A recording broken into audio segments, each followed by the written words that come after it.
ప్రధాని నరేంద్ర మోదీ 75వ పుట్టినరోజు సందర్భంగా రాష్ట్రపతి ద్రౌపది ముర్ము, ఉపరాష్ట్రపతి సిపి రాధాకృష్ణన్ సహా పలువురు ప్రముఖులు శుభాకాంక్షలు తెలియజేశారు.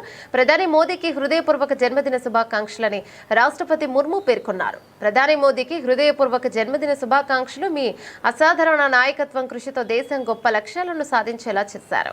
నేడు ప్రపంచం మొత్తం మీ మార్గదర్శకాలపై విశ్వాసంగా ఉంది. మీరు ఎల్లప్పుడూ ఆరోగ్యంగా, ఆనందంగా ఉండాలని, మీ నాయకత్వంలో దేశం పురోగతి చెంది ఉన్నత శిఖరాలకు చేరుకోవాలని భగవంతుని ప్రార్థిస్తున్నానని ఆమె తన ఎక్స్ ఖాతాలో రాసుకొచ్చారు. అదేవిధంగా ఉపరాష్ట్రపతి సిపి రాధాకృష్ణన్ కూడా ఒక ప్రధానికి జన్మదిన శుభాకాంక్షలు తెలిపారు. మీ దార్శనిక నాయకత్వంలో ప్రపంచ వేదికలపై భారత్ తన ముద్ర వేస్తోంది, అభివృద్ధి చెందిన దేశం అనే లక్ష్యంతో ముందుకు సాగుతోంది అని పేర్కొన్నారు. కేంద్ర హోంమంత్రి అమిత్ షా కూడా ప్రధాని మోదీకి పుట్టినరోజు శుభాకాంక్షలు తెలియజేశారు. త్యాగం, అంకిత భావానికి చిహ్నం. కోట్లాది మంది దేశ ప్రజల ప్రేమను పొందుతున్న ప్రధాని మోదీకి జన్మదిన శుభాకాంక్షలు.